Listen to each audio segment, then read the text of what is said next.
The Baltimore Orioles shocked the world this year by pulling off what every single baseball analyst thought was impossible. I know what you're thinking. The bar must have been set really low if a team that barely finished over 500 was making national headlines. And you would be right. The last decade or so of baseball in Birdland has been historically awful. How exactly did this organization turn into the laughingstock of baseball? And how did one young catcher who hasn't even played a full season in the big leagues completely alter the course of the future of this franchise? This is the story of how one man saved baseball in Baltimore.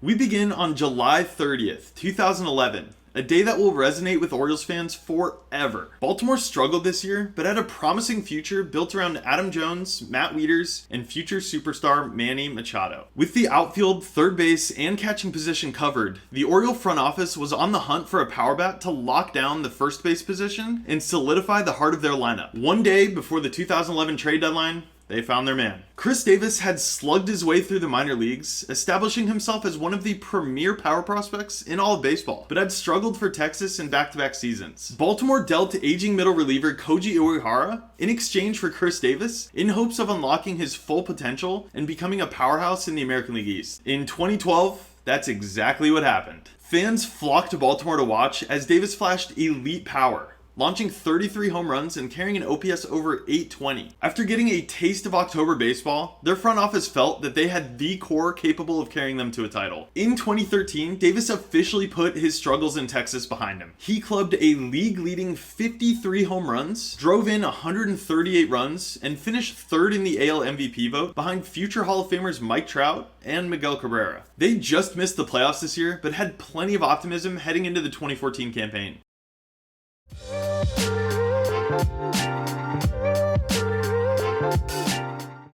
Baltimore overcame a down season for Davis offensively, what was surely just a rare blip in the radar and definitely not a sign of things to come in the future. Camden Yards was filled with electricity as they swept a very strong Tigers team in the American League Division Series, including this special moment to cap an incredible comeback win. And everybody knows he's ready to fire on the first one. Bases loaded. Young swings, line drive. That is down and to the wall. Cruz is in.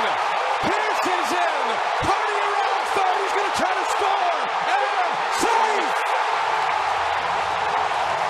The Orioles have the lead. This is where the story gets really interesting. Davis bounced back in 2015 and exploded for 47 home runs, reassuring the Orioles front office that he would be the rock in this lineup for years to come.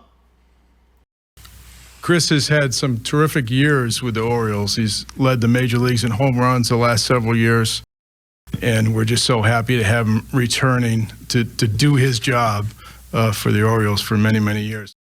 Baltimore doesn't usually spend a lot of money, but they broke the bank for Davis and signed him to a 7-year, $161 million deal during the 2015 offseason. This contract, without a doubt, will go down in sports history as one of the worst contracts ever and set the Orioles back for years. He was statistically the worst player in all of baseball in 2018, posting a negative 3.3 BWAR and setting a major league record for the most consecutive hitless at-bats ever. In exchange for that dreadful performance, Davis was paid a team-high $21 million.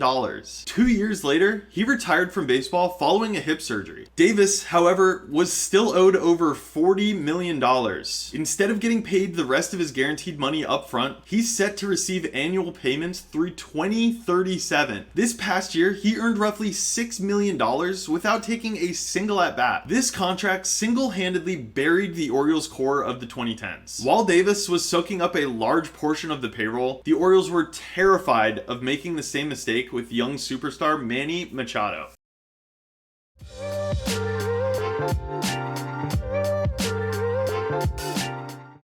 His consistency, combined with his high ceiling, put him in the same conversation of fellow young stars Bryce Harper and Mike Trout. Surely, he'd be somebody you'd want to lock up for his entire career. Instead, with Manny set to become a free agent at the end of the season and a lot of money tied up to Chris Davis, they traded Machado to the Dodgers for 5 prospects, only one of which is still with the team. The Orioles completely failed to capitalize on a generational talent and whiffed on a trade that could have included players like Dustin May, Will Smith, or Gavin Lux. Between the Chris Davis contract and the failed Machado trade, the Orioles were left with glaring holes on their roster that led to a historically terrible stretch. Disregarding the shortened 2020 season, the Orioles endured the second worst 3-season stretch in MLB history. You have an organization that is bleeding money and an anemic roster that just lost 110 games. While the national media tore the Orioles apart and projected them to finish dead last in the majors, there was an odd sense of optimism for those in Baltimore.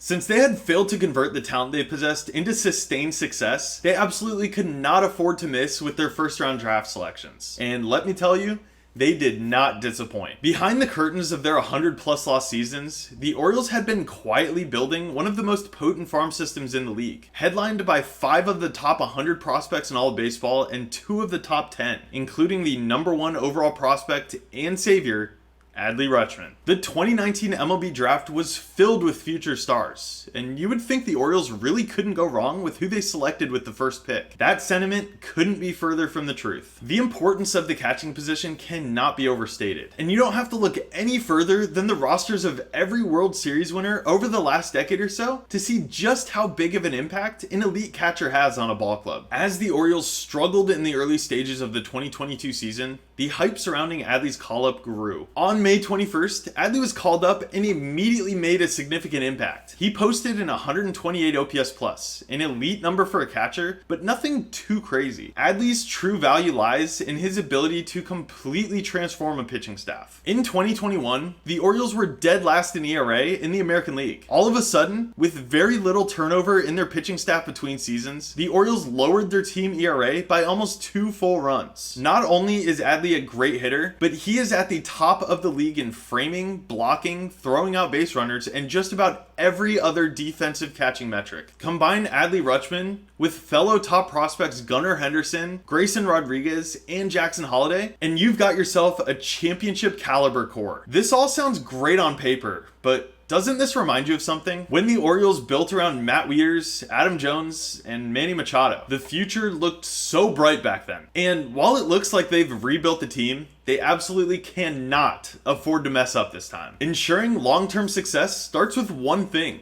extending Adley Rutschman. He is the Manny Machado for this era of Orioles baseball. He elevates those around him by consistently putting them in positions to succeed while being a great player in his own right. This is the guy that you absolutely have to sign to a long-term deal if you're the Orioles front office. We've seen small market teams do this more and more in recent memory. Look no further than the Mariners, Rays, and Padres, who signed Julio Rodriguez, Wander Franco, and Fernando Tatis Jr. to lengthy deals. The 2022 season saw the Orioles go above 500 for the first time since 2016, a stretch that during which they didn't even have a single winning month of baseball. And it all changed because of one man. Sign him, extend him, do whatever you have to do to keep him there. And if you're a casual baseball fan who only thinks of the Orioles as what they've been over the last decade or so, look out. They have arrived and they aren't going anywhere anytime soon. If you guys like these storytelling type of videos, please leave a comment below. Also, be sure to like the video, subscribe to the channel if you want to see some videos like this, or maybe this one. Thank you guys so much for watching. This is Sam from Baseball Juice signing out, and we will see you in the next video.